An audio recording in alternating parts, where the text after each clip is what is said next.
బతుకమ్మ పండుగ తెలంగాణలో ముఖ్యమైన పండుగ. బతుకమ్మ ఆటలో అన్ని కులాల వారు పాల్గొంటారు. ఊరి బొడ్రాయి దగ్గర, కచేరు దగ్గర, గ్రామంలోని కీలక ప్రదేశంలోనూ బతుకమ్మను పెట్టి చప్పట్లు కొడుతూ చుట్టూ తిరుగుతూ పాడుతూ ఆడతారు. ఆడవాళ్లు బతుకమ్మ ఆడుతుంటే పిల్లలు వచ్చి మధ్యలో కూర్చుంటారు. మగవాళ్లు సద్దులు పట్టుకొని ఆటను చూస్తూ ఆనందిస్తారు. ఇప్పుడు మనం బతుకమ్మ పండుగ పర్యావరణానికి ఎలా ముడిపడి ఉందో తెలుసుకుందాం. బతుకమ్మ పండుగ ప్రకృతితో ముడిపడిన పండుగ. పూలనే దేవుడిగా కొలవడం, తమ బతుకులను కష్టాలనే పాటలుగా పాడుకోవడం ఒక తెలంగాణ ప్రజలకు మాత్రమే చెల్లింది. ఇంత భక్తి శ్రద్ధలతో జరుపుకునే బతుకమ్మకు తెలంగాణలో ఎక్కడా గుడి కనిపించదు.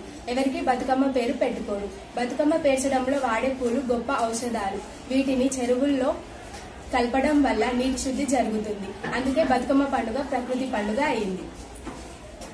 ఇప్పుడు బతుకమ్మ పండుగ ఏ విధంగా జరుపుకుంటారో తెలుసుకుందాం. తెలంగాణ పేరు చెప్పగానే మొదటగా గుర్తుకు వచ్చేది బతుకమ్మ పండుగ. ఇది పూల జాతర. సెప్టెంబర్ లేదా అక్టోబర్ నెలలో వచ్చే ఆశ్వయుజ శుద్ధ పాడ్యమి మొదలుకొని రోజుకో తీరిన పూలతో బతుకమ్మను పేర్చే పండుగ ఇది. తెలంగాణకు మాత్రమే సంబంధించిన పండుగ. ఇప్పుడు బతుకమ్మ చరిత్రను తెలుసుకుందాం. వేల ఏళ్ల చరిత్ర ఉన్న బతుకమ్మ పండుగ వెనకాల కూడా అనేక కథలున్నాయి. చోళరాజు అయిన ధర్మంగదునికి 100 మంది కుమారులు పుడతారు. వారందరూ యుద్ధంలో మరణిస్తారు. చాలా కాలం తర్వాత లక్ష్మీదేవి అనుగ్రహంతో ఒక ఆడపిల్ల పుడుతుంది. పుట్టిన పిల్లకు బతుకమ్మ అని పేరు పెట్టి ఆమె నిండు నూరేళ్లు బతకాలని అందరూ ఆశీర్వదిస్తారు. ఆ అమ్మాయి బతుకమ్మగా పూజలు అందుకున్నది. బతుకమ్మ పేర్చడానికి ఉపయోగించే పూల గురించి తెలుసుకున్నాం.